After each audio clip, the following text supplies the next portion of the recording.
자, 지난 시간에 배운 거, 지금 우리는 전 성경의 구속사에 아주 핵심을 하고 있습니다. 그건 뭐냐? 구속이란 뭐냐? 구속이란 뭡니까? 구원이란? 비로소 죄를 속하여 하나님 비로소 죄를 속하여 하나님 백성 만드는 것. 예. 비로소 죄를 속에서 하나님의 백성 만드는 게 이제 구속인데, 왜 구원이 왜 필요한가? 성경은 처음부터 모든 인간은 죄인이라고 하는 정령 죽으리라. 아담의 모든 후손은 다 죄인이라는 전제에서 성경이 시작됩니다. 그러므로 성경은 그 죄에서 영원한 사망에서 우리를 구원해내는 구속이 성경의 본질일 수밖에 없고, 또 거기서 출발할 수밖에 없고, 그래서 성경을 구속사라고 합니다. 구속의 역사, 그 구속의 방법과 구속의 형태가 어떻게 발전돼 가는가. 구속의 본질은 죄와 마귀에서 우리를 빼내서 하나님의 백성 만드는 게 구속의 죄고, 또 구속의 방법은 계속해서 변화되면서 발전돼 나가는 겁니다. 그런 구속은 뭐냐? 구원은 넓은 의미의 구원과 좁은 의미의 구원이 있다고 그랬습니다. 가장 먼저 좁은 의미의 구원을 우리는 구속이라고 합니다. 구속. 구속이란 피로써 죄를 속해서 하나님 백성을 만드는 겁니다. 피로써 죄를 속해. 왜? 고대 언약은 다 저주 언약입니다. 먹지 말라. 먹는 날은 정령 죽으리라. 죽음을 걸고 하는 약속 다 저주 언약이에요. 먹는 날에는 죽는다. 저주 언약입니다. 그러므로 그 언약을 어기면은 죽는 겁니다. 이것이 성경의 출발이에요. 그래서 거의 조금 발전되면은 그 저주 언약은 말을 바꾸면은 피는 피로, 죽음은 죽음으로, 생명은 생명으로 반드시 갚아야 된다는 거예요. 죽음은 죽음으로 갚아야 돼요. 죽을 죄를 졌으면은 누군가가 대신 죽어줘야 그 죽음의 죄를 면할 수 있는 거고, 피를 흘렸으면은 반드시 피를 흘려야, 피는 생명이야. 피나 죽음이나 생명이나 다 같은 거예요. 그러니까 피는 피의 원리가 구속의 기본 원리입니다. 피는 피로, 생명은 생명으로, 죽음은 죽음으로. 그런데 모든 사람이 다 죄인이기 때문에 죄인이 죄인을 위해서 주고받았자 그 사람의 죄를 대신 속할 수가 없어. 그러면은 죄 없는 사람이 그 사람의 죄를 뒤집어 쓰고 죽어야 그 사람이 죄에서 사면될 수가 있는데, 모든 사람이 다 죄인이니까 누가 대신 죽어서 그 사람의 죄를 대신 사해줄 사람이 없는 거야. 그러니까 불갑을 죄 없는 사람이라야 죄인의 죄를 대속할 수 있으니까, 그래서 모든 아담의 자손은 다 죄인이야. 그래서 아담에게서 난 거는 다 죄인이야. 죄인에게서 나온 건 다 죄인이야. 우리의 행위와 상관없이 죄인에게서 나온 건 다 죄인이야. 돼지에게서 나온 건 다 돼지듯이 우리의 행위와 우리의 의사와는 상관없는 죄인이 된 거야. 우리는 억울하게. 왜? 뱀이 뱀 되고 싶어서 뱀에서 나왔으니까 뱀이지. 그잖아요? 누구 개가 되고 싶어서 개가 됐어? 개에게서 나오니까 개가 된 거지. 우리의 의사와 상관없이 우리는 죄인이 되고 싶어서 죄인이 아니라 죄인에게서 나왔으니까 너네 원하든 원치 않든 죄인으로 나오는 거야. 근데 우리 죄를 해결할 자가 없어. 죽어야 해결되는데 우리 대신 해결해 줄 자가 없어. 그러니까 사람은 사람이라도 죄 없는 사람이 필요해. 그런 사람이 아담의 후손에서는 찾아올 수가 없어. 그러니까 사람은 사람이라도 죄 없는 사람으로 우리의 죄를 다 대신 뒤집어 쓰고 죽어야 되니까, 사람은 사람이라도 죄 없는 사람이어야 하니까 아담의 피를 받지 않은, 아담의 죄와 피의 유전을 받지 않은 바로 성령으로 잉태된 하나님의 아들 예수 그리스도를 이 땅에 보낼 필요가 생기는 겁니다. 여기서 진짜 구속이 이루어지는 거예요. 그때까지는 사람이 죽지 못하니 아직 깊이는 들어갈 수 없어요. 그때까지는 예수님이 우리 죄를 대신 죽을 때까지는 임시로 짐승을 대신 죽였어. 짐승을 시내산 모세 때부터 예수님 때까지 1500년 동안 수많은 짐승을 죽였어도 인간의 죄가 근본적으로 해결이 안 돼. 그거는 근본적인 죄의 해결책이 아니라 짐승의 제사는 이거로는 안 된다는 거를 알게 해서 근본적으로 장차 짐승이 아닌 진짜 죄 없는 사람이 모든 사람의 죄를 대신해서 죽어야 할 것을 미리 내다보게 하는 그림자. 그게 제사예요. 그래서 짐승의 제사를 날마다 피비린내는 제사를 지내도 안 되기 때문에 죄 없는 하나님의 아들이 우리 대신 죽어야 하는 대속이라고 하는 그리스도 예수 그리스도의 대속의 은혜를 필요로 하게 되는 겁니다. 그 다음에 이제 지난번에 거기까지만 하고 그 다음에 이제 그러면 구속이란 뭐냐? 죄 속함을 받는다는 건 뭐냐? 우리가 죄를 예수 믿고 죄 사함을 받았다고 해서 우리 죄가 없어지는 게 아니에요. 우리 죄는 주님 오실 때 부활할 때까지 우리는 여전히 아담의 그 피가 우리 속에 흐르고 있고 아담의 거짓말과 아담의 그 죽음과 아담의 모든 죄를 우리는 그냥 안고 살고 있어. 또 그것만 안는 게 아니라 여전히 그 죄를 계속 범하고 살고, 그러니까 원죄와 자범죄를 계속 우리는 안고 살고 있다는 얘기예요. 그 예수 믿고 우리 죄 사함 받았다, 나 자유 얻었네, 뭐 너 그리스도 안에서 그리스도 안에서는 자유다. 우리가 얼마나 그런 찬송도 부르고 교회에서도 얼마나 들어요. 그러나 우리는 그 찬송이나 이런 데서 설명할 수가 없으니까 그냥 그렇게 상징적으로 요약을 해서 했지만은 우리는 예수 믿고 죄 사함을 받았다고 해서 죄로부터 자유한 게 아니야. 죄로부터 자유하면 죄를 안 져야 돼. 그게 뭐냐?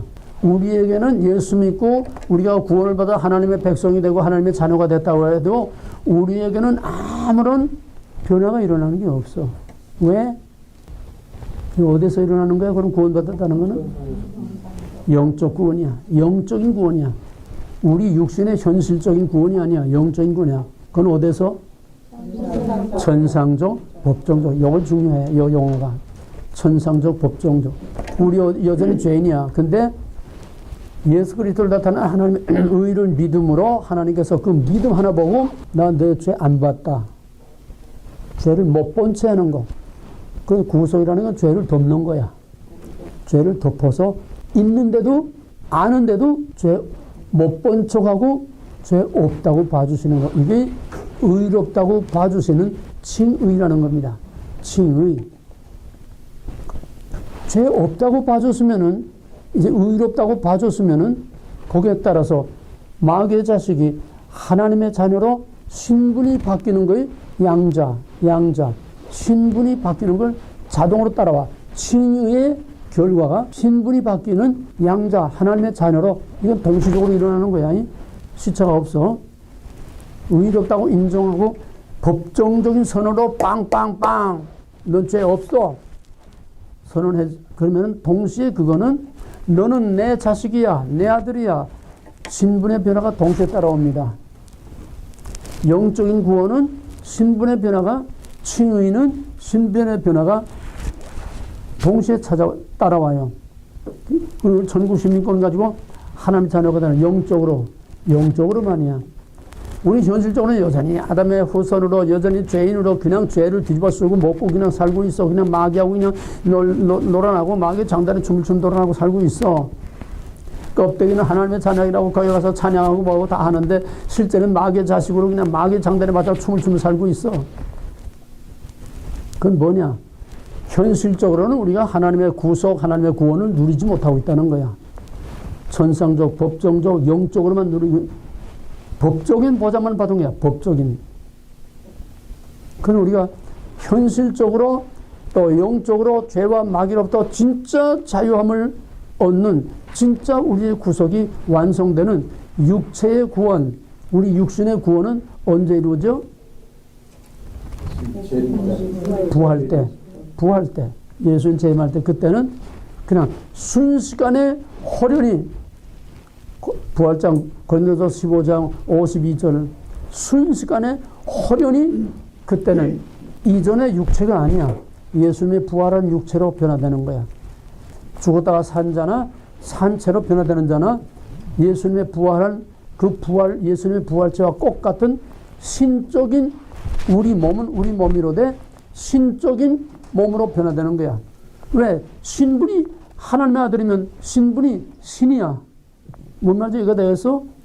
그래서 하나님 말씀을 받은 자는 신의 아들이라 하였거늘 요한복음에 시편에도 하나님의 말씀을 받은 자는 즉 구속함을 받은 자는 신이라 하였거늘 왜? 신의 아들이니까 우리 신의 아들이야. 영적으로 법적으로는 여기는 떨거지같이 살고 있어도 우리는 영적으로 법적으로는 왕자요 공주들이야. 그러니까 왕같은 제사장으로 땅에서는 떨거지같이 살고 있어도 영적 권위에서는 왕처럼 살라는 거야. 응? 마귀에 대해서는 사자처럼 권위 있는 권위자로 살고 이게 크리스천의 특권이고 크리스천의 권위야. 순교를 당하면서도 정말 왕같은 그런 영광을 가지고 순교를 당하는 승리자로 순교를 당하는 건 맞아 죽는 패배자가 아니야. 그게 진짜 승리, 진짜 승리하는 거야. 마귀를 이기는 거야. 그게. 그러니까 참 그렇지 않으면은 땅에서는 떨거지같이 살아도 우리는 영적으로는 하나님의 왕의 아들, 딸, 신의 아들, 딸, 우리는 법적으로는 신의 아들, 딸들이야. 그러니까 그런 프라이드와 권위를 가지고 그 믿음 가지고 살면은 신의 아들로서의 신의 보장을 하나님께로 받아 이 땅에서 완전하지 않고 불완전하지만은 필요에 따라서 하나님께서 신의 아들의 보장을 받아. 그 보장이 뭐냐? 우리의 보디가드를 하나에 다 붙여주는 거야. 보디가드가 다 있어. 하나님의 자녀들은 보디가드 다 있어. 당번 천사가 다 있다는 얘기야. 응? 크게는 성령께서, 성령은 뭐 영이니까 뭐 여기 있다 저기 있다가 아니냐. 크게는 성령께서 이 땅에 임하셔서 우리를 다 주관하고 계시지만은 그 성령은 또 보이지 않는 영인 천사를 또 성령이 부려서 각자의 형편에 따라서 천사가 우리를 다 보디가드로 지켜줘. 당번 천사가 있다는 얘기야. 뭐 천사 얘기하니까 길게 전개하지 않겠어. 이제 창세기 들어가서 이제 천사 얘기할 거니까. 그만큼 법적인 보장을 받아. 부분적인 법적인 보장을 받아. 나는 그 법적인 보장을 지금 하나님의 아들, 신의 아들의 보장을 받으면서 이렇게 내가 인감도 하나 없고 세상에서 볼 것도 없고 떨거지 같은지만은 나는 그렇게 당당하게 부족한 게 없고 하나님의 신의 아들의 보장을 받으면서 나는 살고 있어. 부족한 게 없어. 하나님이 원하는, 그러니까 하나님의 권위를 높이고 하나님의 권위 밑에 있으면은 하나님께서 그만큼 하나님의 권위로 지켜주고 보아주고. 너 하나 따라해. 권위 밑에 권위 있고 권위 밑에 권위 없고 권위 위에 권위 없다. 권위 위에 권위 없다. 이게 중요한 거야. 메가도가 1세기에 하나가 나올까 말까 한 영웅이라고 그래. 근데 한국 6.25 때에 국동군 사령관으로서 중공군이 막 밀려 나오니까 중국 국경을 폭격하라. 중국 국경을 폭격하겠다고 그래서 그때 트루만은 재선에 걸려가지고 표를 얻어야 되니까 한국을 전쟁을 휴전을 시키겠다. 그 재선의 선거 공약이야. 트루만은 전쟁을 쉬게 하는 휴전을 성립시키겠다고 하는데 메가도는 확전이야. 중국을 폭격하겠다는 거야.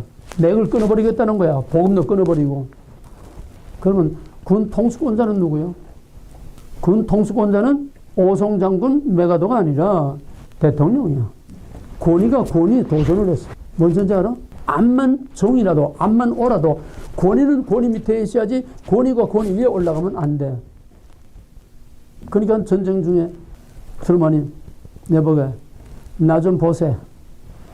하와이에서 트루만 메가도 만나가지고 이제 자네 이제 그만하면은 집에 가서 이제 애나 보지. 별 5개를 그냥 떼버렸어. 하나님의 원리도 신앙률도 똑같아. 하나님의 권위 밑에 있으면 권위 밑에 있다는 건 뭐냐? 하나님의 권위를 절대적으로 두려워하고 존중하고 높이고 소중하게 섬기면은 하나님 나를 그렇게 소중하게 나를 취급해 준다는 거예요. 잠언 4장 8절 그를 높이라. 그러면 그가 너를 높이 들고 그를 품으면 아름다운 관을 씌워주리라 그랬어요. 이게 원리야. 믿음 다른 거 없어. 하나님 싫어하는 거 안 하고 하나님 기뻐하는 것만 찾아서 하고 의무적으로 율법적으로 하는 게 아니라 내 마음으로 또 하나님을 기뻐서 어떻게 하면 하나님을 기쁘게 할까?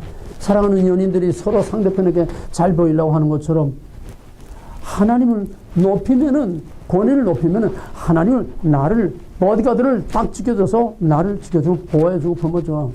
내가 간증을 하자면 끝도 한도 없어. 지금 나는 너무너무 스릴한 그 순간순간을 피를 말려가면서 내가 85살에 내가 금식까지 하면서 뭐 피 말리는 이 애국 운동하는 게 얼마나 힘든지 몰라요.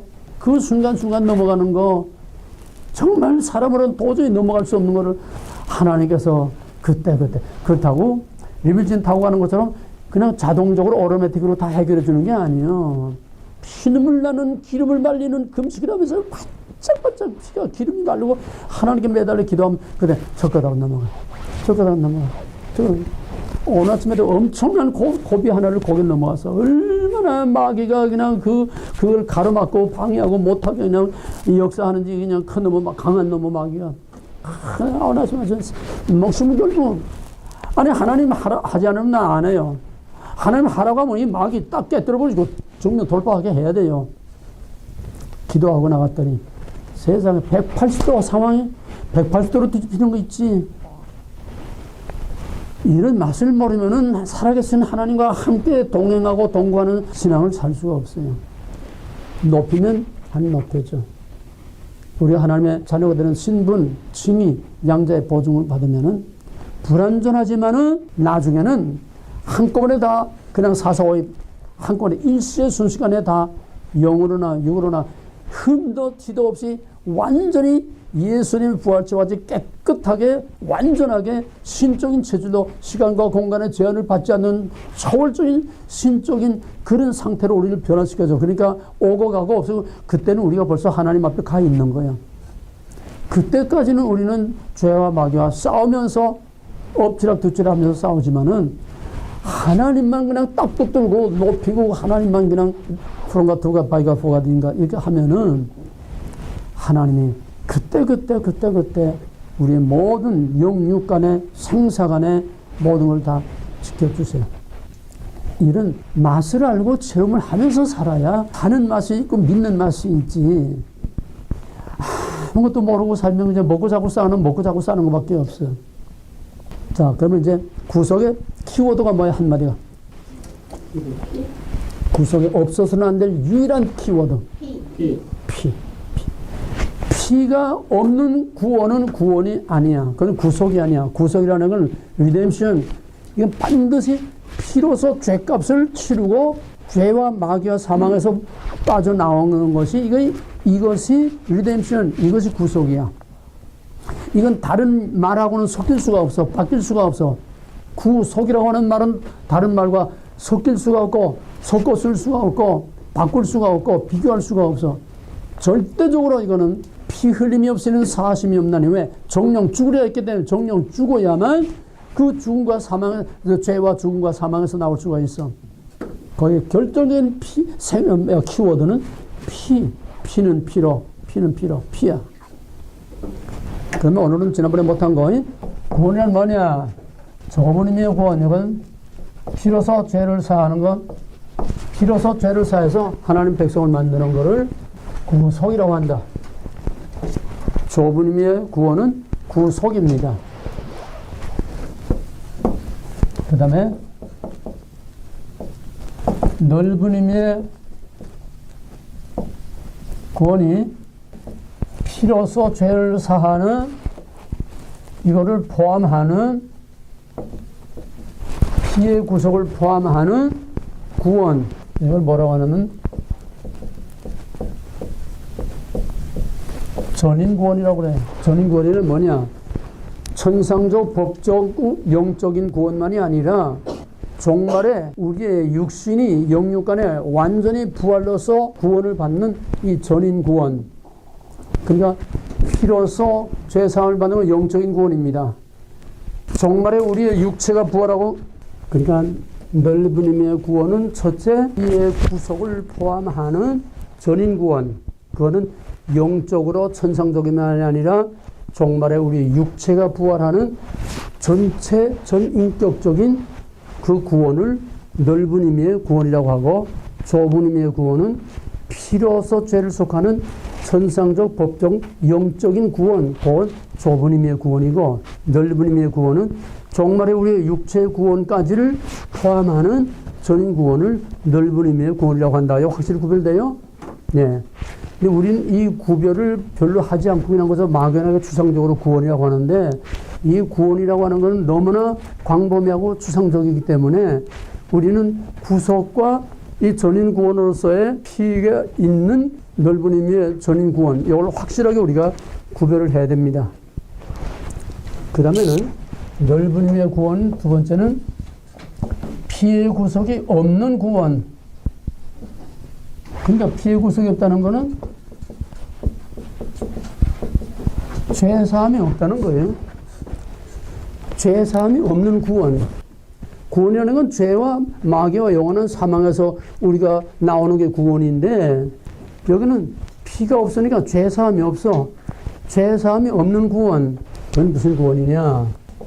그거를 사회구원이라고 그래. 소셜 에반젤리즘. 그러면 이 사회구원이란 뭐냐?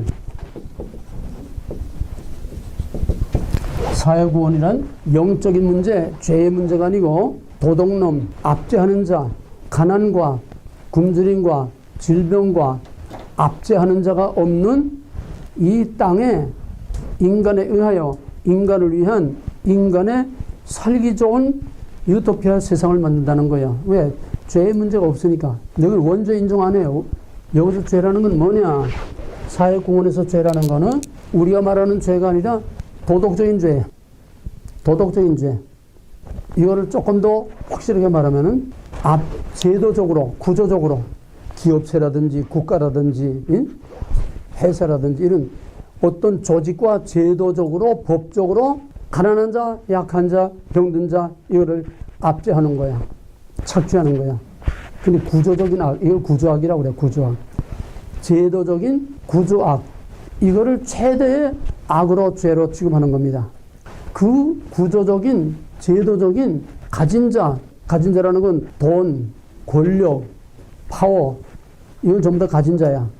그건 구조적으로, 사회적으로, 법적으로 어떤 시스템으로 그런 파워를 가지고 그걸 갖지 못한 약자들을 착취하고 탄압하고 이것이 그들에게 최대의 악의 적입니다. 그러면 거기서 구원이란 뭐냐? 그러니까 거기서 죄와 악이라는 것은 구조악이야. 구조악. 구조적인, 제도적인, 체제적인, 법적인 그 악이라는 거야. 거기에서 해방시키는 것이 구원이야. 이게 사회구원이야. 이게 됐어요? 그러면 거기서 해방시키려면 어떻게 해야 되느냐? 싸워서 제도권, 반체제 운동이야. 반체제 운동. 그 제도, 조직, 체제, 그와 싸워서 때려 눕히고 그 눌린 자, 사로잡힌 자, 약자들을 거기서 빼내가지고 해방시켜서 우리 인간을 위한 서로서로 살기 좋은 그런 유토피아를 세상에 만들자는 거야. 뭐 먼저 이해가 돼요? 이게 해방신학이고 사회복음주의고 모든 것들이 전부 다 이겁니다. 다 사회복음주의야. 이런 사회구원을 사회복음주의, 사회복음주의는 소셜 에반젤리즘인데, 자, 이 말을 잘 생각해봐요. 이건 합성어야. 사회라는 말하고 복음주의, 복음이라는 말. 여기서 사탄의 정체 하나를 보는 겁니다. 사회복음주의. 여기에서 복음자를 빼면 뭐가 돼? 사회주의가 돼. 사회주의란 뭐예요? 공산주의야. 근데 왜 여기 복음주의가 들어가느냐? 복음이 들어가지 않으면 사기를 칠 수가 없어. 그럼 여기 알매의 몸통 진짜 저희들이 바라는 타겟, 목표가 뭐냐? 사회주의야. 목표는 제도적으로 착취하는 자, 제도적으로 사람들을 눌리는 자, 압제하는 자, 이게 없고 제도권 때문에 밑에서 가난한 자, 병든 자가 소외당하고 착취를 당한다는 거야. 이걸 깨뜨려 부시고 눌린 자, 사로잡힌 자, 가난한 자, 병든 자, 소외된 자, 그들을 거기서 해방시키는 것이 사회구원인데 그게 해방신학이야. 쉽게 말하면은. 그런데 그러기 위해서는 이걸 다 깨뜨려 부시고 때려 부셔야 돼. 반체제 운동, 반정부 투쟁. 이것이 각양각태의 모양으로 지금 전 세계를 어지럽히고 또 특히 우리나라를 어지럽힙니다. 그 이상 깊은 얘기는 여기서 할 수가 없어요. 지금 아웃라인만 하는 거니까. 그러면 뭐냐? 궁극적인 목적은 세상을 사회주의 국가, 사회주의 세상을 이루는 거예요. 공산주의 세상을 이룬다는 얘기야. 사회주의는 공산주의로 가는 과정이니까.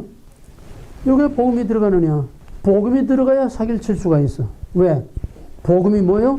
사랑, 평화, 용서, 화해, 서로서로. 이게 복음 아니야?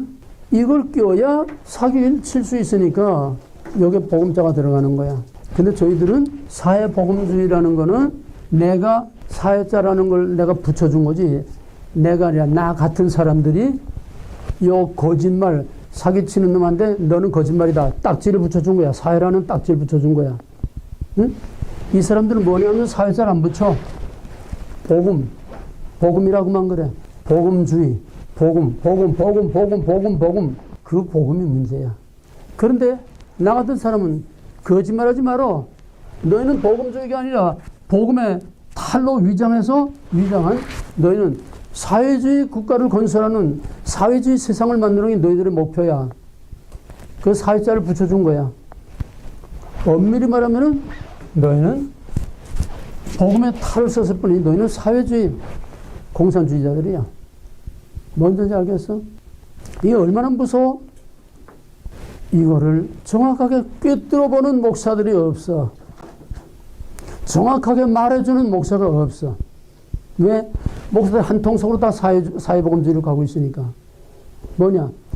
구체적으로, 적극적으로, 이론적으로, 신학적으로, 교리적으로 이렇게 딱딱하려 말하진 않지만은 두리뭉실 인간에 의하여 인간의 살기 좋은 세상 서로 물고 뜯고 하지 말고 사랑하라, 용서하라, 평화롭게, 행복하게, 해피, 웰비, 이거 전부 다 따지고 보면 사회복음주의야. 이 세상에 살기 좋은 세상을 만들자는 얘기야.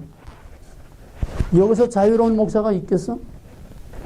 요즘 모든 교회 목사들의 메시지, 목사들의 목회 스타일 전부 다 사랑, 용서, 화해, 서로 도덕적으로 서로 용서하고 서로 잘 살고 서로 사랑하라. 전부 복음이에요, 복음이. 그 뭐야? 그래서 어떻게 하자는 거야? 그들이 말하는 천국, 유토피아는 살기 좋은 세상은 이 땅에서 서로 용서하고 사랑하고 화목하고 서로 돕고 서로 섬기고 서로 나누고 나눔 섬김 이러면서 살기 좋은 세상을 이 땅에 만들자는 얘기지. 그들에게는 한울이 없어. 왜? 원죄가 없어. 그들의 죄는 압제하는 자, 가진 자, 탄압하는 자, 착취하는 자, 이게 죄지. 도덕적인 죄, 그 이상의 제도적인 구조학을 죄라고 하는 거지. 그놈들을 때려부수고 거기서 해방시키는 것이 이게 복음이라는 거야. 그게 사회구원, 사회복음주의야. 이제 이해가 됐어요? 그러니까 우리가 믿어도 정확하게 똑바로 알고 바로 믿어야지. 그렇지만 다 들이뭉실 도매금으로 그냥 큰 홍수에 그냥 그 강에 오만 오물이 다 떠내가듯이 우리는 이런 탕류에 그냥 흘러 떠내려가는 거야, 같이. 거기서 튀어나와야 돼. 그 탕류에서 튀어나와야 돼. 그러기 위해서는 뭐가 진짜고 뭐가 가짜고 뭐가 위장한 거고 그 속에 뭐가 있는지 정확하게 본질과 원리를 꿰뚫어 봐야 돼. 이 모든 세상 돌아가는 이것들을 해부대에 올려놓고 배를 가르고 그 속에 뭐가 들어있는지 전부 다 낱낱이 드러내고, 그래서 정확하게 그 정체를 알고 정확하게 믿어야 그나마도 겨우 바로 믿고 하나님을 바라보고 살 수 있지. 그렇지 못하면 두리뭉실 당연. 오늘날 기복신앙, 기복주의. 그게 뭐야? 저 복받고 잘 사자는 얘기 아니야? 복자 빼놓으면 말이 안 되고, 복자 빼놓으면 기도가 안 되고, 복자 빠지면 축복 빠지면은 설교가 안 돼. 메카리가 없어. 김 빠진 사이다처럼. 예수 믿는 거는 복 받기 위해서 믿는 게 아니야. 우린 받을 거 다 받았어. 더 받을 거 없어. 로마서 8장 34절에서는 아들을 아끼지 않으시니까 무엇을 너에게 더 아끼시겠느냐. 하나님이 우리에게 아들까지 내어주셔서, 독생자까지 내어주셔서 더 내줄 거 없어. 줄 거 다 줬어. 우리가 찾아먹지 못하는 것 뿐이지. 맨날 근데 뭐 달라 이게 샤머니즘이야. 우리는 달라고 할 게 없어. 하나님의 자녀의 권세와 권위와 그 오토리티를 가지고 살면은 하나님께서 거기에 뒤따라 보장해주고 책임져 주셔. 어느 정도까지 죽어도 영원히 사는 생명의 보장까지 해주시는 거예요. 이 권위를 가지고 살아야 돼. 하나님 외에는 무서운 게 없는. 나는 일단 말씀을 들고 딱 서게 되면은 그 앞에 대통령이 서 있든지 뭐 누가 서 있든지 하나님 외에는 무서운 게 없어. 그러니까 막 떠드는 거야. 눈치 보고 몸살이면 왜 이렇게 내 말이 거칠게 할 수, 하나님 외에는 무서운 게 없어. 이게 영적 권위야. 그러니까 사회복음주의는 듣기는 좋아. 왜? 이 세상 다 서로 잘 살자는 얘기니까 나쁘다고 할 사람 하나도 없어. 이 본질을 꿰뚫어 보지 못하면 그거 다 하는 거지. 오늘의 교회가 솔직히 말하면 오늘 교회는 뭐 몇 프로라고 할 수는 없어도 그것도 거의가 다 저희도 모르는 중에 다 사회복음주의, 웰빙, 기복신앙, 다 사회복음주의, 인본주의, 다 사회주의. 좀 더 적극적인 거는 진짜 공산주의 사상을 가지고 있는 사회복음주의 목사들, 신학자들 얼마나 많은지 몰라. 지금 평신도들도 뭐가 뭔지 모르면서 이 사상에 다 젖어가고 있어요. 뭐가 뭔지 모르면서 여기 다 그냥 같이 젖어 들어가고 마비돼서 몰라. 사회복음주의는 인간에 의하여 인간을 위한 인간의 살기 좋은 세상을 이 땅에 만들자고 하는, 이건 이 땅은 마귀의 세계야. 사탄의 왕국을 만들자는 거야. 그럴싸한 복음에 탈을 쓰고 좋다는 말 다 사용하면서 결국은 궁극적인 목적이 뭐냐? 목표가 뭐냐? 이 땅에 인간의 살기 좋은 세상을 우리의 힘으로 만들자. 여기 하나님, 여기 예수는 전부 빈 껍데기, 저희들이 이용해 먹는 빈 껍데기들이지, 사기치기 위한 빈 껍데기들이지, 거기에 진짜 예수, 진짜 하나님, 진짜 성령 없어. 원죄도 없어. 거기는 오직 구조적인 악이 있을 뿐이고, 그 악을 깨뜨려 부시고 거기서 눌린 자들을 빼내서 해방시켜서 자유로운 세상, 평화로운 세상, 도둑놈이 없고 압제하는 자, 착취하는 자가 없고 질병이 없는 인간에 의하여 인간의 모든 문제를 다 해결하는, 할 수 있다. 뉴에이지. 이게 사회복음주의야. 그러니까 형태는 표면으로 나타난, 그거는 다 각양각색으로 나타나지만은 그 근본 뿌리와 몸통은 다 뉴에이지야. 다 사탄이야. 어디에? 땅에. 이제 좁은 의미의 구원을 피의 구속이 있는, 피로서 죄를 속하는 구속을 좁은 의미의 구원이라고 하고, 넓은 의미의 구원은 그냥 salvation, 넓은 의미 그냥 salvation, 구원, 또 delivery, 해방, 빼내오는 거, 그것도 넓은 의미의 구원이 하지만은 그 넓은 의미의 구원도 피의 구속이 있는 종말론적인 우리의 육체의 구원까지 포함하는 전인 구원. 이건 우리의 구원은 넓은 의미와 좁은 의미 두 가지 다 있습니다. 그러나 넓은 의미의 구원 가운데 또 하나는 피의 구속이, 죄의 구속이 없다는 건 하나님도 없고 원죄도 없고 다 없다는 얘기예요. 오직 인간에 의한 인간의 죄를 인간이 다돌아면서 인간의 살기 좋은 세상을 이 땅에 만들자는 거고, 완전한 구원은 천상적인 영원한 구원, 하늘이냐 땅이냐 이걸 꿰뚫어 봐야 돼. 우리는 궁극적인 목표를 하늘에 둔 거냐 땅에 둔 거냐, 미래에 둔 거냐 현재에 둔 거냐, 하늘이냐 땅이냐 미래냐 현재냐 하나님이냐 인간이냐.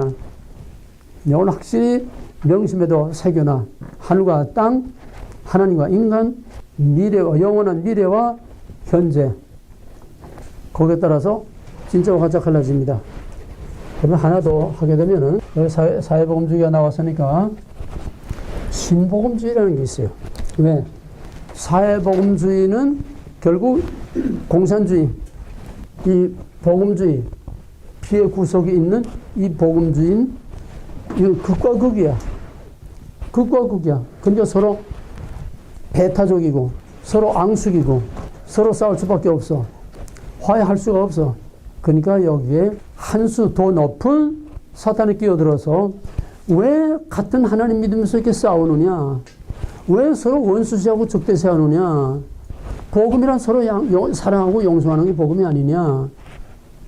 그러니까 좌우, 우리는 중도다. 중도. 좌우 연합으로 서로 사이좋게 지내자. 중도.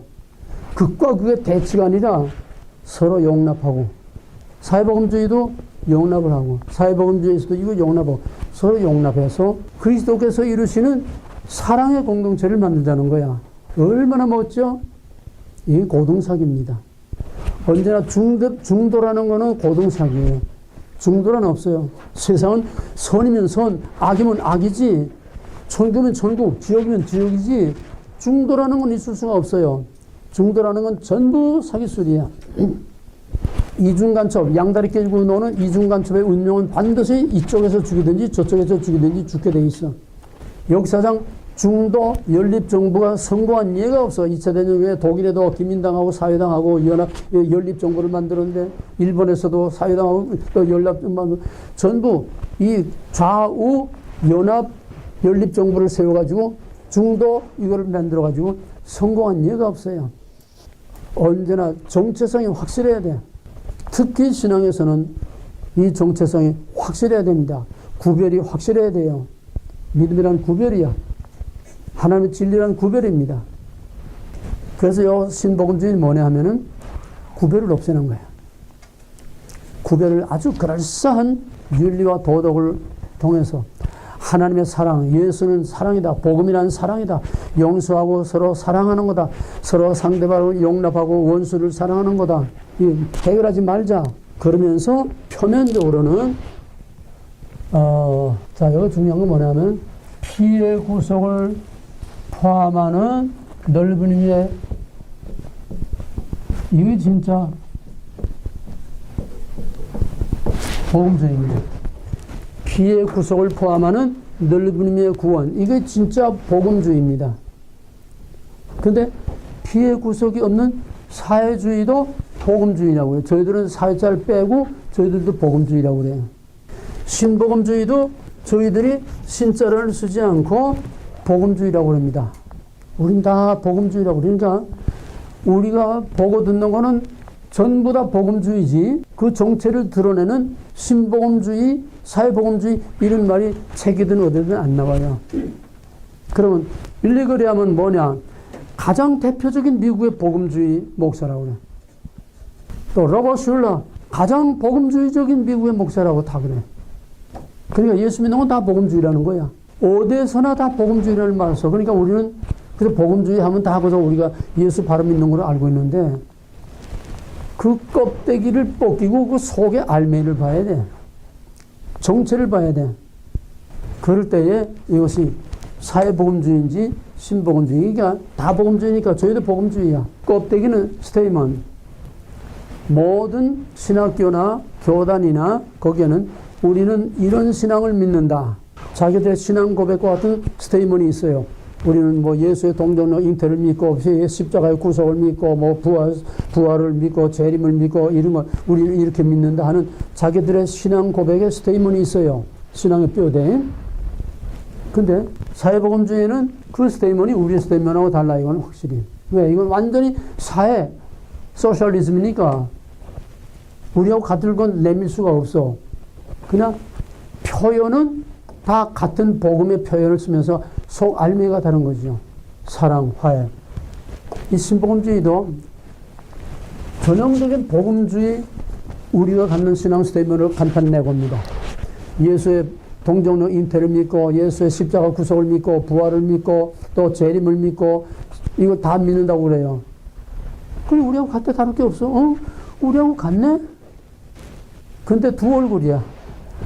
표면에는 우리와 똑같은 복음주의 스테이트먼을 간판을 내걸고 뒤로는 완전히 문을 열어놔서 사회주의하고 완전히 문을 열어놔서 그 둘 손잡자는 얘기야.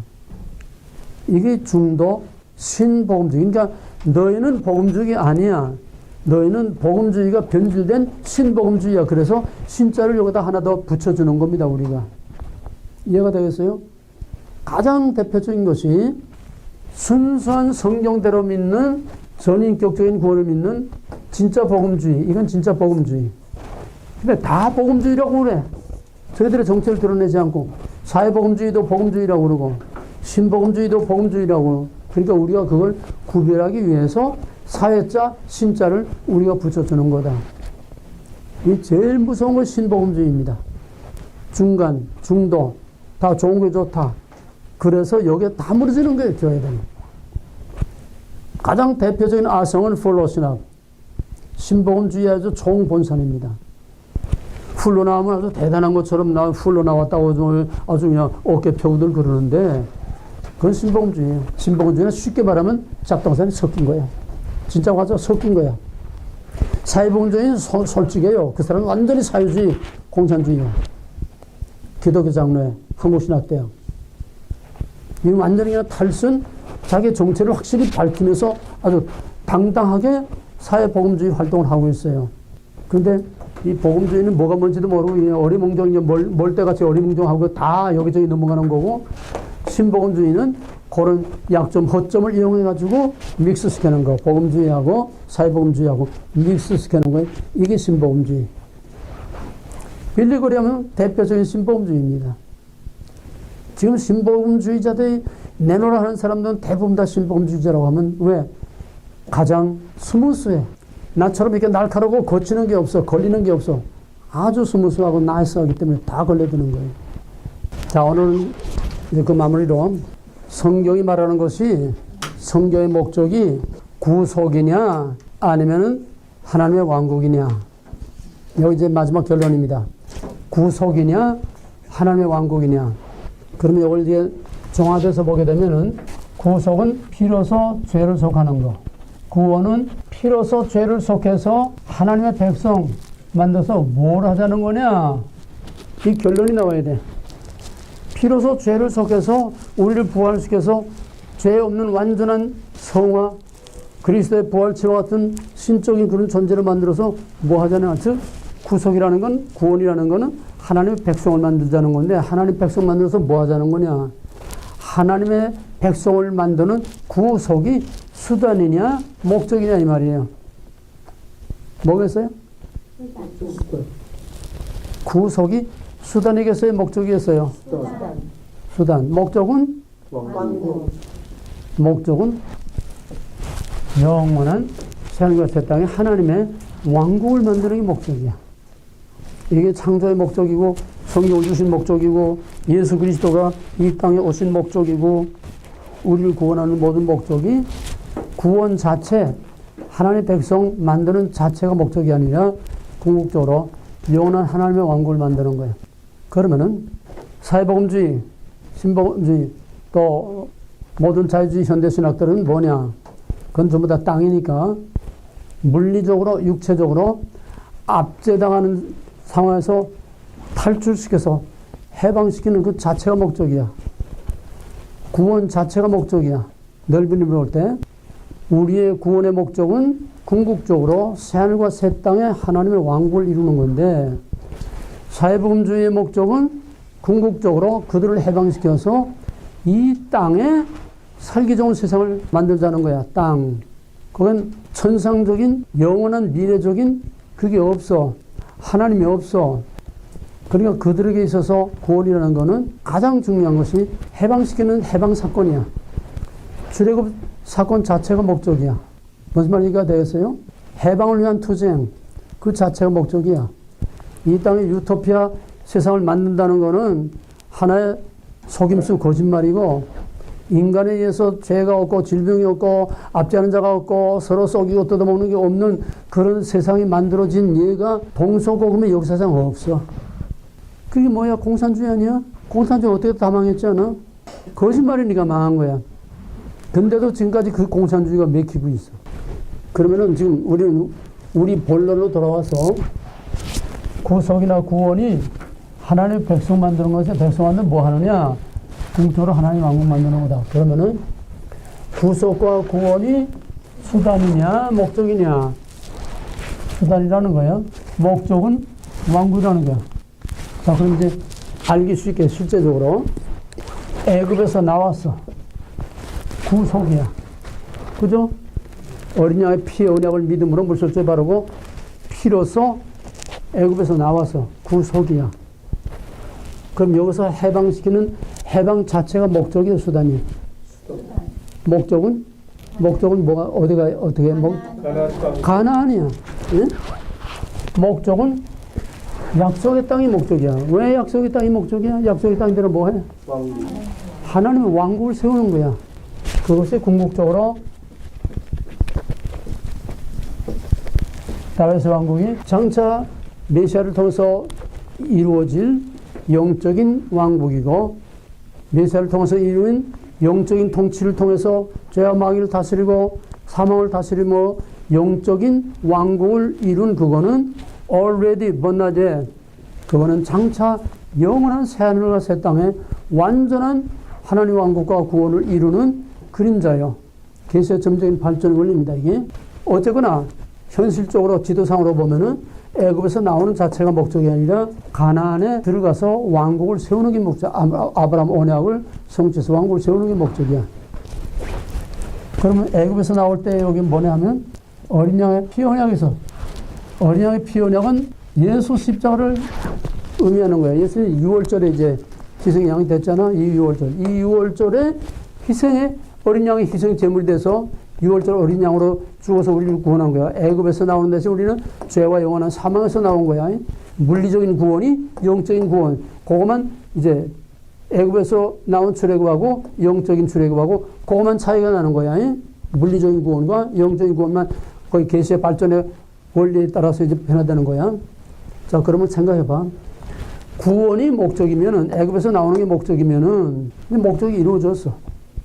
탈출시키는 거, 압제와 탄압에서 해방시키는 거, 목적이 이루어져서 그 자체가 목적이면은 더 이상 목적이 없지? 그러면 해방신학, 민중신학, 현대신학, 모든 인본주의 신학은 이 사회의 제도적인 악으로부터 눌린 자, 사로잡힌 자, 소외된 자를 해방시키는 자체가 목적이에요. 그럼 여기서 애굽에서 나오는 거, 죄에서 나오는 거, 모든 압제에서 해방되는 거, 그 자체가 목적이야. 그럼 오늘의 교회는 뭐냐? 오늘 교회는 지금 아까 맨 처음에 인간은 죄인이다.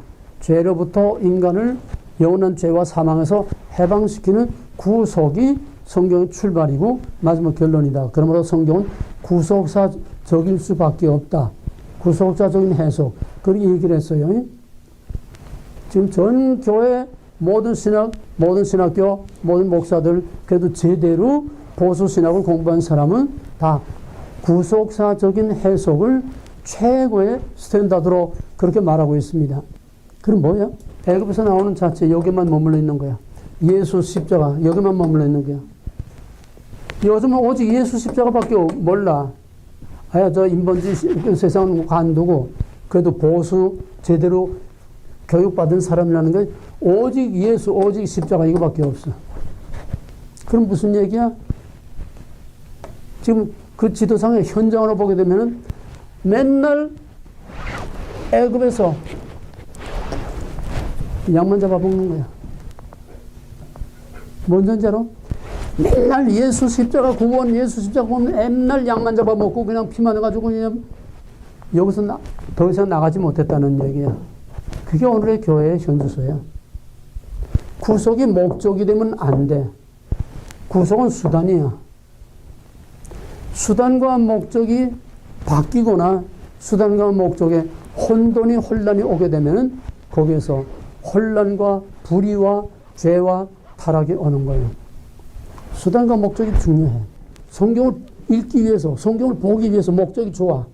근데 성경을 읽고 난 성경이 없어. 성경 보고 싶어서 성경을 선한 목적으로 이걸 출적했어. 아무리 목적이 좋아도 수단이 나쁘면은 이건 합리화될 수 없어. 중세 속담에 성경을 읽기 위해서 제단의 촛대를 훔칠 수는 없다. 훔쳐서는 안 된다. 성경 읽는 것이 그렇게 아무리 좋은 일이지만은 성경을 읽기 위해서 제단에 항상 켜놓는 촛불을 훔쳐서는 안 된다는 거예요. 수단이 목적을 합리화해서도 합리화할 수도 없다는 거예요. 오늘 우리 교회와 신앙의 문제는 바로 수단과 목적의 문제입니다. 수단이 목적으로 둔갑되면은 이거는 세상이 거꾸로 되는 거예요. 진리와 신앙이 거꾸로 되는 거예요. 하나님과 인간이 거꾸로 되는 거예요. 수단과 목적이 바뀌면은. 또 수단과 목적이 혼돈이 오고 혼란이 오게 되면 신앙과 가치관의 혼란이 오게 되고 사회 질서의 혼란이 오게 돼. 정치에서나 교회 신앙의 문제나 어떤 회사, 어떤 그런 기관이든지 똑같아. 회사가 돈을 버는 게 목적이야. 돈 버는 목적이 아무리 돈을 벌어서 국가에 세금을 바치고 돈을 벌어서 많은 그 고용인들의 가정에 생활비를 대주고 다 암만 목적이 선해도 수단이 나쁘면 안 되는 거야. 그 불법이지. 마태복음 7장 22절 23절에서 주여 내가 주 이름으로 선자를 선하고 귀신 내쫓고 많은 권능을 행했나이다 할 때에 내가 밝히며 이르노니 내가 도무지 너를 알지 못하노라. 불법을 행하는 자들은 내게서 떠나가라. 깨라오. 불법이야. 왜? 선자들을 행하고 귀신을 내쫓고 요즘 말로 말하면 아주 유명한 목사, 훌륭한 목사, 성공적인 목사, 목회를 했다는 얘기야. 근데 왜 불법이야? 목적과 수단이 다르기 때문에. 하나님이 팔아서 자기 영광, 하나님의 은사와 능력을 받아가지고 전부 자기를 위해서, 자기 영광을 위해서 전부 했다는 거야. 자기 비즈니스 했다는 거야. 고문 제조하고 돈은 왕소방이 번다는 거야. 네가 오늘의 교회의 타락상, 수단과 목적이 바뀌면 안 돼. 그래서 오늘 모든 인본주의 신학, 자유주의 신학, 웰빙 신학, 오늘의 교회, 그건 전부 다 하나는 물리적인 해방, 또 하나는 영적인 구원이라고 말하는데 여기 차이지 결국은 어디냐? 전부 해방 자체, 십자가 자체, 여기에만 머물러 있는 거야. 그럼 이 사람들은 항상 광야에 머물러 있어야 돼. 왜? 이게 목적이니까 목적을 달성하니 더 이상 목적이 없어. 얼마나 교회가 목적과 목표를 잃어버렸으면 목표가 이끄는 삶이라는 책이 500만 부나 나가고 온 교회를 다 실수롭게 해서 거기에는 진짜 목표가 없어. 전부 다 이 과정의 수단과 방법들만 있는 거예요. 그러니까 사기라는 거예요. 얼마나 목표가 분명치 못하면 목적이 이끄는 삶이라는 거예요. 얼마나 교회가 방황하고 있으면 그게 그렇게 500만 부 나가고 세계적으로 센세이션을 일으키는가 이 말이에요. 왜 그 사기가 그렇게 먹혀? 오늘 교회가 목표를 상실한 교회이기 때문에. 구속이 목적이 아니고 구원이 목적이 아니라 예수 십자가가 목적이 아니야. 예수가 목적이 아니야. 예수는 수단이야. 십자가는 수단이야. 예수 십자가의 희생은 수단이야. 하나님의 의를 이루고 하나님의 구원을 이루어서 하나님 백성 만들어서 영원한 하나님의 왕국을 이루기 위한 수단이지. 애굽의 어린 양의 희생 제물과 같은 수단이지. 예수가 절대로 목적이 아니야. 십자가가 목적이 아니야. 아버지의 뜻을 이루는 수단이야. 그러잖아. 내 원대로 마옵시고 아버지의 원대로 되기를 원하나이다. 아버지의 뜻을 이루기 위해서 희생당하는 수단이야. 근데 오늘은 전부 수단이 목적이 되고 있어. 그저 오직 예수 이밖에 없어. 이게 사기치는 거야. 거룩한 사기. 알고 치고 모르고 치는 거다. 그럼 뭐냐? 성경은 출발부터 태초에 하나님 천지를 창세하시니라 빛이 있으라 하는 천부터 하나님의 백성을 만들어서 종말의 영원한 삶과 새 땅의 하나님 왕국을 만드는 여기다가 목표를 두고 있어. 여기다가 목표를 두고 있어. 분명히 목표를 포인팅하고 있어. 이 목표의 포인트를 포인팅하는 것을 모르는 목사들이 전부 중간에서 헤매다가 광야에서 죽은 시체처럼 되고 마는 거야. 왜 그들이 애굽에서 나와서 광야의 시체가 돼서 목적의식이 없어서 왜 나왔는지 몰랐어. 어디를 가야 할지를 몰랐어. 애굽에서 나온 이유와 목적을 몰랐어. 그래 맨날 애굽 타령만 하다가 딱 광야에서 죽은 거야. 오늘의 교회가 바로 그 광야의 시체들. 목적의식이 없어. 왜 교회가 있으며 왜 목사가 돼야 되며 목사가 뭐 하는 것이며 목회가 뭐 하는 것이며 교회가 뭐 하는 것이며 왜 예배를 드려야 되며 목표의식이 없어. 목적의식이 없어. 전부 여기에 저 싸우니 그저 웰빙 그저 살기 좋게 그저 서로 사랑하고 용서하고 서로 포용하고 서로 섬기고 서로 좋은 세상. 그러니까 앞으로 나아갈 수 없는 거야. 항상 거기에 머물러 있는 거야. 이 개 중에 개 여러 가지 이제 종류 중에 포인터라는 개가 있어요. 포인터라는 개의 생물학적인 그 종류를 말하는 게 아니라 개의 역할을 말하는 거예요. 포인터라는 게 사냥개야. 사냥개는 뭐 테리아 종도 있고 여러 종류 있고 이제 혈통상의 여러 종류가 있었는데 사냥개를 통틀어서 포인터라고 그래. 왜 포인터냐?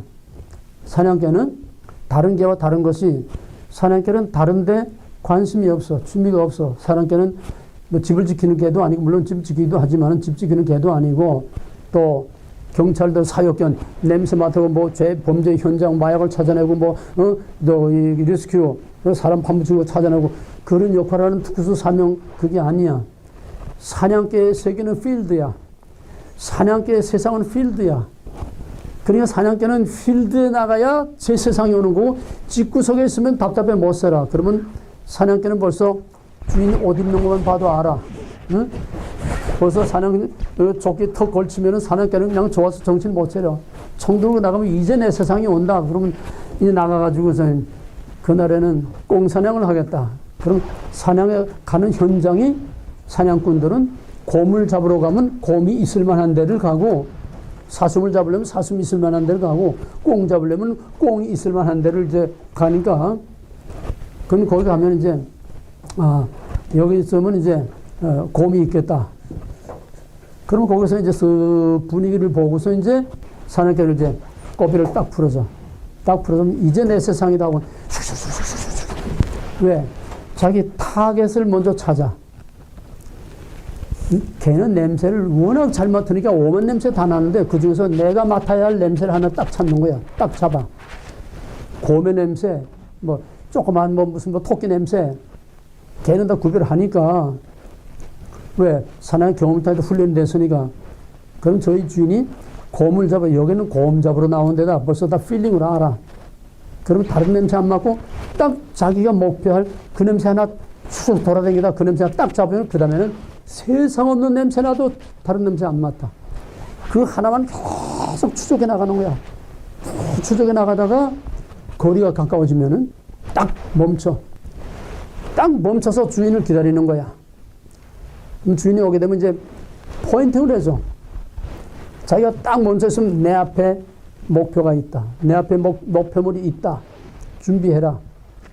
그럼 벌써 이거 다 필링으로 훈련으로 다 통하게 돼 있어. 교감이. 그러면 사냥개 이제 주인이 딱 총을 준비하고 있으면 탁 쳐나가. 튕겨. 포인팅 해주는 게 포인터야. 주인의 목표물을 정확하게 지적해주고 그걸 찾아서 지적해주는 그 포인트 해주는 그게 포인터야.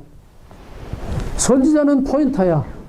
백성들이 그 목적의식을 잃고 방황하고 헤매이고 그냥 부패와 타락 동서남북으로 그냥 헤매고 있을 때에 그게 아니다. 여기다. 여길 바라봐라. 확실하게 포인팅 해주는 것이 이게 선지자요. 이게 예수요. 이게 바로 주의 종들인데 똥개들은 풀어놓으면은 똥개들은 목표가 없어. 자기가 추구해야 할 유일한 그거 하나만 쫓아가야 돼. 이게 목표가 없어. 똥개들 끌고 나가면 그냥 이리 왔다 저리 왔다 그냥 막 지리산 가리산 막 떨어댕겨. 그래서 내가 유튜브에다가 똥개냐 사냥개나 글 올린 거야. 지금 목사들이 목적이 없어. 교회 목표가 없어. 목사의 목적이 없어. 목회의 목적이 없어. 왜 목사가 되는지, 왜 목회를 하는지, 목회란 무엇이며 어디로 끌고 가야 되는지. 그러니까 전부 다 목표 의식이 없는 것들은 다 광야의 수치가 된 거예요. 가나안 땅에 들어와서 정탐해가지고 그 장대기가 큰 포도송이를 메고 나와서 저희들의 눈으로 보고 다 했잖아. 그런데 뭐라고 했어? 우리는 못 들어간다. 그건 우리가 갈 곳이 못 된다. 왜? 우리는 그들 앞에 메뚜기 꼴밖에 안 된다. 들어가면 다 죽는다. 못 들어간다. 근데 여호수아 갈렙 둘만 뭐라고 그랬어? 들어갈 수 있다. 저들의 신은 죽었고 우리의 여호와는 우리 곁에 있고 하나님이 허락하시면 능히 들어갈 수 있다. 왜? 여호수아 갈렙은 처음부터 모세 밑에서 벌써 훈련이 돼서 저희들이 왜 애굽에서 나왔으며 어디로 가야 하는지 벌써 목표를 알고 있어서 여호수아 갈렙은 하나님의 약속, 아브라함에게 한 약속, 목표를 분명히 알고 있었어. 포인팅하고 있었다는 얘기야. 딴 놈들은 애굽에서 왜 나왔는지, 어디로 가야 하는지, 광야를 빙빙 40년 돌다가 이제, 그때는 40년 돌기 전이지. 예. 그래서 들어가서 다 보고 나와서도 우리는 못 간다. 약속에 대한 확신과 목표의식이 없는 거야. 그러니까 결국은 목표의식이 없는 거는 전부 다 광야의 수치가 된 거야. 오직 목적의식이 분명한 여호수아 갈렙만이 가나안 땅에 들어갔다는 거야. 이걸 현장으로 옮겨놓게 되면 오늘의 현실로 옮겨야 되면 형태와 무대만 다르지 원리와 본질은 똑같아. 오늘의 교회와 오늘의 크리스찬들과 오늘의 목사들이 목표의식, 목적의식이 분명하지 못하면 다 광야의 쓰레기밖에 될 수가 없어. 오늘 번째야. 그래서 이렇게 악을 쓰는 거야. 광야의 시체가 되지 않기 위해서 확실한 목표를 정확하게. 거짓말쟁이들, 사회복음주의, 신복음주의, 오만 인본주의 신학, 거짓말쟁이들이 수없이 많은데 그 거짓말에 속지 말고 바로 여기다 확실하게 포인트해주고 확실하게 그를 끌고 갈 수 있는 빌립보 3장 14절에서 오직 목표를 향하여 표대를 향하여 다른 박질하고 직진해 나가는 그 앞에 어떤 장애물이 있던 어떤 방해가 있던 어떤 거짓말이 있던 개의치 않고 오직 그 목표를 향해서 정면 돌파하고 끝까지 나가는 이건 바울의 믿음의 선한 싸움을 싸우고 나의 달려갈 길을 달리고 승리의 면류관을 기다리고 있는 바로 바울의 신앙. 구속이냐 왕국이냐. 구속, 구원, 그 다음에 피가 있는 구속과 피가 없는 구속, 진짜 구원과 가짜 구원. 그럼 진짜 구원에서도 바로 목표의식이 분명하냐 목적의식이 분명치 못하냐. 수단이냐 목적이냐. 예수 십자가 애굽의 6월절 수단이냐 목적이냐. 목적이 뭐고 수단이 뭐냐. 이걸 정확하게 구별을 해서 우리는 분명히 예수 그리스도와 태초로부터 선자들로부터 이 성경 전체를 통해서 마지막 포인트 해놓은 하나님이 여기다 포인트 해놓은 그 목표를 향해서 나가는 것만이 끝까지 가는 거다. 그러므로 성경은 창세기 첫날 창조에서부터 종말의 그날에 포인팅이 되어 있고 여호와의 날, 주의 날, 마지막 그 날 바로 거기에 성경은 이미 포인팅 되어 있고 계속해서 선자들과 주의 종들이 계속 거기다 포인팅하고 있는데 이걸 놓쳐버리니까 목표 없는 표류하는 배처럼 오늘의 교회와 신앙이 표류하고 떠돌고 있는 거예요. 우리에게 이제 필요한 거는 바로 그 목표의식을 확실하게 가지고 목표를 분명히 세워놓고 그 목표를 향해서 배가 항구에서 나가서 어디로 가야 할지 분명한 목표를 모르면 선장이 바다를 떠돌아다닐 거 아니야? 이게 목사야? 떠돌아다니다 어떻게 돼? 어디선가 풍랑만 다 죽는 거지. 목표를 향해서 가야 돼. 그러면 비행기의 조종사라든지 배의 선장이라든지 많은 사람을 끌고 가는 사람들은 목표의식이 분명해야 돼. 디스티네이션이 확실해야 돼. 어디로 가야 돼? 확실해야 돼. 근데 우리는 비행기를 타면서도 목표가 분명치 않은 그냥 아무 비행기나 타면 돼?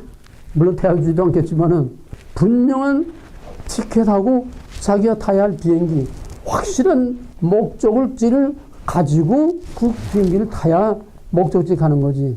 아무 비행기나 탄다고 아무 데나 가는 거 아니야. 그래서 성경은 본질상 종말론적이다. 마지막 포인트, 종말론적이다. 출발부터 종말론적이다. 출발부터 그거를 위해서 창조했고 그거를 위해서 인간을 만들고 그거를 위해서 성경이 계속 발전돼 온 것이고 나머지는 성경은 끝까지 그 목표만을 바라보고 어떠한 방해와 어떠한 유혹과 어떠한 장애물이 있어도 끝까지 그 목표 하나만 붙들고 살든지 죽든지 그 목표를 향해 나가 끝까지 가는 남은 자의 신학이다. 이게 결론이야. 남은 자의 신학. 남은 자의 신학. 로마서 9장 27절에서 이스라엘이 바다에 모래가 들지라도 오직 남은 자만 구원을 얻으리니 의제이 뜨제이 교회 나가서 뭐 이런저런 흉내내 나고 신용이나 내고 중대한다고 다 구원받는 게 아니야. 구원은 남은 자의 구원. 천국 쓰레기통이 아니야. 추린 엘리트 진짜 목적의식이 분명한 남은 자들 여호수아 갈렙 같은 자들이 들어가는 거지. 아니면은 완전히 광야에서 새로 태어난 거듭난 번하게는 한 여호수아 갈렙과 똑같은 믿음을 가지고 일신동체로 같이 행동하고 같이 활동한 그 광야의 2세들과 여호수아 갈렙들만이 약속의 땅에 이게 뭐냐? 남은 자의 신학이에요. 구원, 구속, 구원, 피가 있는 구원, 피가 없는 구원. 구속이 목적이냐 수단이냐. 목적은 뭐고 수단은 뭐냐. 목적은 구속, 구원은 하나님의 백성이 만들어서 영원한 하나님 만국을 위한 수단이고 목적은 마지막 종말에 영원한 하나님의 왕국이 이루어지는 그게 목적이다. 그 목적을 향해서는 끝까지 하나님의 주권, 언약, 거룩을 지키고 끝까지 참는 자, 끝까지 견디는 자, 끝까지 이기는 자, 그들에게만 주어지는 영광의 멸류관, 바로 성경은 남은 자의 신학이다. 이것이 계시록입니다. 우린 창세기에서 계시록까지 다 한 셈이 되는 거예요. 기도합시다. 감사하신 하나님, 구속, 구원, 그 말 속에 너무나